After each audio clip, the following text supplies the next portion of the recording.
Hi there! Today we're making a Fairy Castle Book Nook. If you're new to my channel, my name is Emma and I make weekly videos on art, upcycling, and DIYs, so if that interests you, make sure you subscribe. If you don't know what a book nook is, it's a tiny little box that goes on your shelf in between your books. It's about the height of a book and it contains a tiny little scene. For this book nook, I made a fairy castle in a forest with a tiny path leading up to it. It turned out absolutely amazing, and without further ado, here's how I made it. First thing I did was plan out my design for the fairy castle. This made my life a little bit easier as I started working with the clay because I had an idea in mind. And here is the finished design. It did end up getting changed a little bit as I was making it, but for the most part, I stuck to the design. To make the castle, I just went with some white Sculpey Primo clay. This is my favorite type of clay. It is the most flexible and I'll be using it throughout the video. I started by making a base for my castle and then I began working on the 3 pillars that will be coming out of the top. I made sure with each step that I was really trying to join the 2 pieces of clay together to give them the best chance of not falling apart after baking. I also took a little ball of clay and rounded it into kind of a cone shape, and that's what I'm using as the peaks of my castle.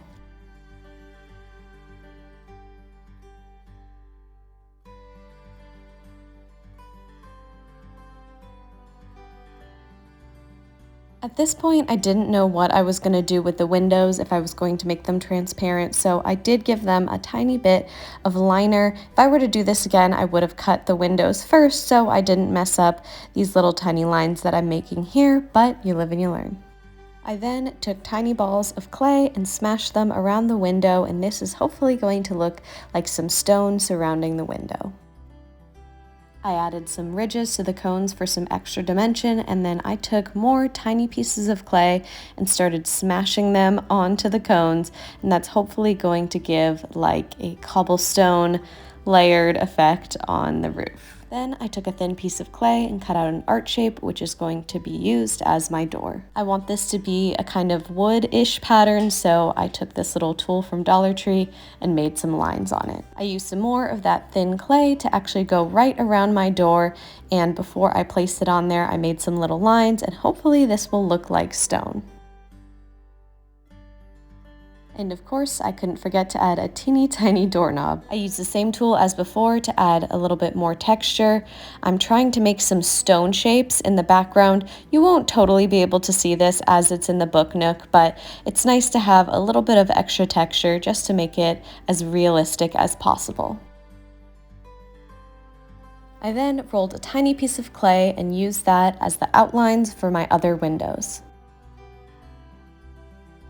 I felt like the castle needed to be a little bit wider, so I added these cones on the outside. My original sketch didn't include this, but I thought it would be cool to have a little bit of a covering above the door, so I cut a U shape and ended up messing around with it and giving it a cool dip, and I'll eventually put moss on this, and this was a nice addition, even though it wasn't in the original. It was at this point that I decided I wanted some light through the windows, so I took my X-Acto knife and very carefully tried to cut them out. This probably should have been done a few steps before, but you know, when you're planning things on the fly, that doesn't always necessarily happen. I was eventually able to carefully push the clay that was in my windows out and then use my X-Acto knife and this tool to kind of smooth out the inside.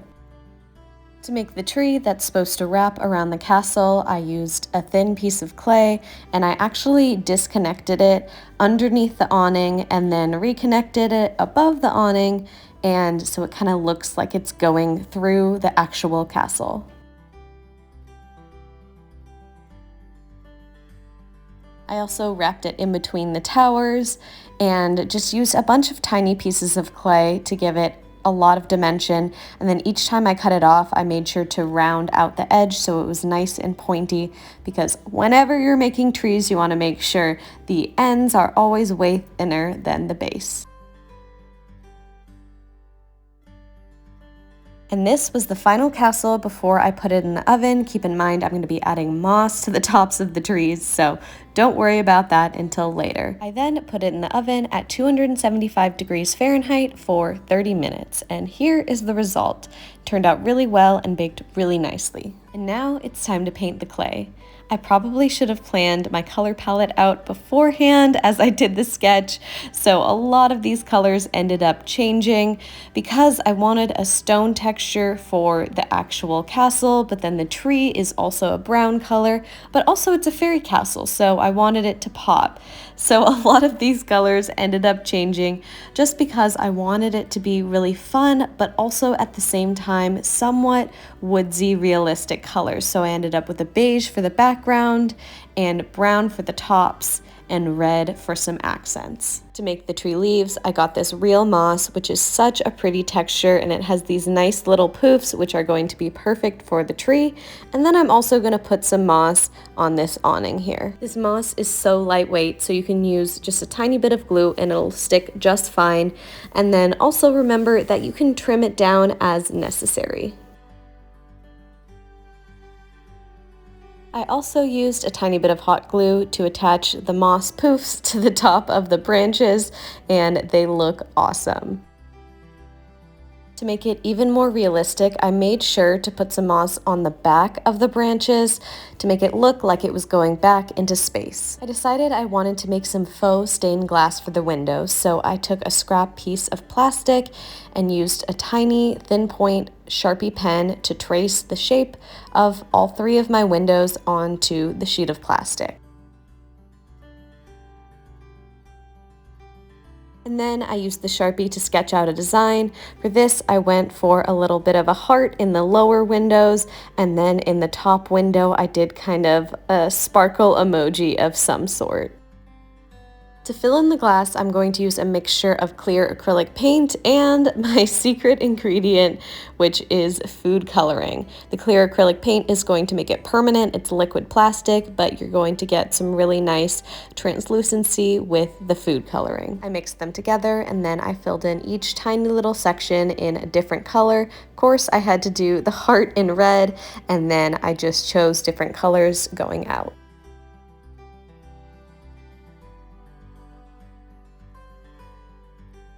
Once they had dried completely, I used some scissors to very carefully cut out these teeny tiny windows. This might be a record for the smallest stained glass windows. And I used the smallest bit of hot glue to kind of tack it on there. We're working with such light materials that you only need a super small amount of glue. And here is the finished fairy castle. It is so cute. I measured my shelf for the dimensions for the book nook. This is going to be the opening. I'll need 3 pieces in that size and 2 pieces in the larger size. And I'll be constructing it out of some foam core that I got from the 99-cent store. So I'll just measure out my different dimensions and I will use a box cutter to cut everything out.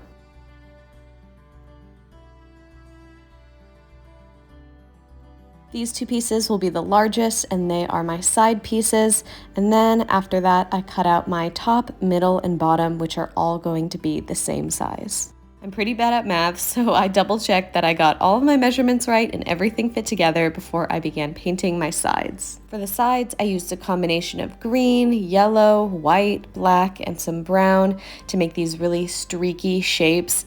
I'm not going to paint any trees or anything in there because these are just the sides. You're not going to see this from front on, but I do want it to have a lot of dimension, so as you're looking at it, it looks like there might be different figures in there. I then painted the very back, which you will actually see. So this is why I did this step after I did my fairy house, because I'm going to use my fairy house to kind of plan out where I want the highlights and where I want the focus to be. So I'm actually using it to see, maybe do I want it a little bit lighter? And I did end up doing it a little bit lighter and kind of planning the trees all around the fairy house. I used a thin brush and some brown paint to paint some actual trees into the background. These don't have to be really realistic. They're just kind of some squiggly lines, and I tapped some green and black paint around the edges of them to look like branches and leaves, and they are not perfect by any means. I used some hot glue to attach one side and the bottom together because I want to leave it open so it's really easy to access, and then I'll glue the second side and the top on at the very end. Now at this point I knew I wanted some sort of a hill, but I wasn't sure if I was going to make it multi-dimensional or whatnot, so I actually used some scrap strips, and I probably should have just used another one of the sizes of the bottom, but instead I used 3 different pieces and kind of Frankensteined them together. I probably, again, should have just used one whole piece, but I wasn't sure exactly how I wanted this hill to look, and I was just kind of experimenting, bending them and patching them together to hopefully get different levels on there. But in hindsight, I probably should have just done one square piece for this whole thing, but that's not what I did. So here is the process of what I did. Once I finished the whole ridiculous process of taking 3 different scrap pieces and cutting them to the correct shapes, I just glued them all together. Again, not the most ideal process, but it ended up working just fine. Once they were secured in place, I took some more green and black paint and maybe a little bit of yellow too, and painted the whole bottom. I also made sure to add some black around the edges for some extra dimension. So this tutorial is about to get a little bit more chaotic because I randomly decided to add lights.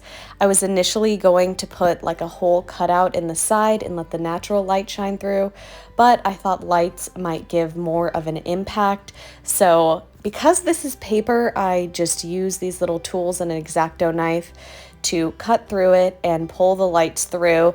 Obviously, this should have been done before all of this was glued down and painted and nice, but you know, this is what happens when you make last-minute decisions like I did. I initially pulled out 3 lights at first because I wanted 1 light behind each of the stained glass windows to really make them pop, but I eventually cut 2 more holes and put 2 lights through in the middle of the hill. I shimmied the cord for the light pack in between the backside and the bottom and re-glued it. Again, probably should have happened before I glued it, but that's okay. I glued the top light directly onto the fairy castle and glued the bottom of the castle down, and that is going to be good enough for now.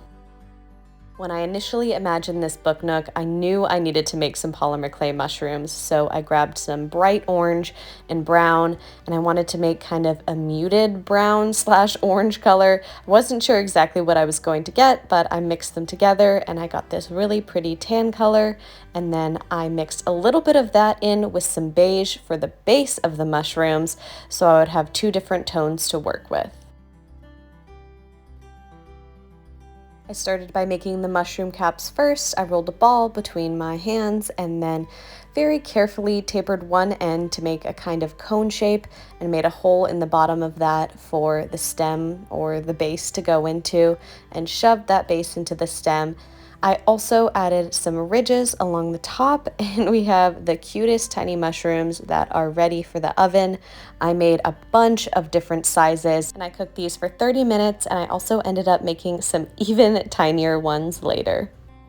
I thought it would be nice to add a little stone path towards my fairy castle, so I actually have this really pretty clay which kind of looks like stone. This is also Sculpey Primo polymer clay, and I am just taking off little chunks and smoothing it into tiny little pebbles, and I did a million different sizes of these until I felt like I potentially had enough. I threw those in the oven, and then I used some paint to kind of trace out where I'll be laying them. And now it's finally time to start assembling everything together.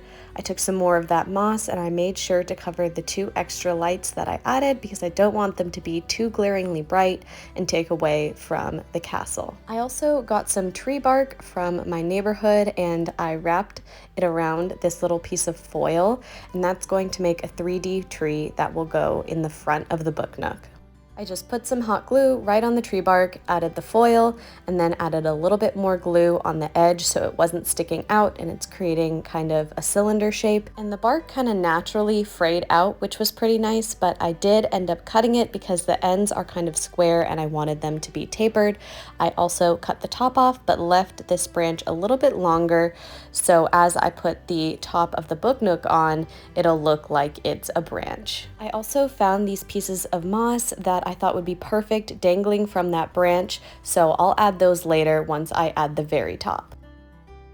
I then began adding my mushrooms and some more moss along the bottom, making sure that I was putting the biggest mushrooms in the front with some hot glue. However, if you don't hold them in place, they will fall over. So make sure you're holding them until they're dry. But a solution to that is also adding another mushroom next to it so they look like they're meant to be like that. I then started adding my rocks, which I initially did with hot glue for the big ones, and then I switched to crazy glue for the super tiny ones. Unfortunately, my camera stopped filming right here. Once I had everything glued down and I was happy with the way it looked, I painted the top because I actually had forgotten to paint it earlier, and I also glued on the side. I didn't glue anything to that side. I'll stick my hand in later and kind of adjust it to get it to look how I want it, and then I also glued the top right on with some more hot glue. Once everything was assembled, I added my finishing touches of these kind of hanging leaves, but they're actually moss. They look great in the little corner, and then I just painted the whole outside black. You're not going to see the sides for the most part because there'll be books next to them. And then I found this really cool leather paper. It's just regular paper, but it has a really cool print on it, and I cut a bunch of sections that I'm going to use to cover the sides because I didn't have enough paper to cover the whole thing. Unfortunately, my camera stopped recording after this, but I folded them in half and glued them to every single one of the edges to cover any weird seams. Now here is the moment we've all been waiting for, the finished book nook. When I tell you videos do not do this thing justice, it is so vibrant in person. You can see all of the little details of the stained glass. It's not blown out like it is in the videos. It blends right into my bookshelf, and the depth to it is absolutely insane. I am so proud of how this one turned out. I am so happy with how this turned out. It was definitely a learning experience, but hopefully you learned from my mistakes. If you end up making your own book nook, make sure to send me a photo or tag me. I would love to see them. If you want to stay in touch, make sure to follow me on Pinterest, TikTok, and Instagram. Thank you so much for watching, and happy making.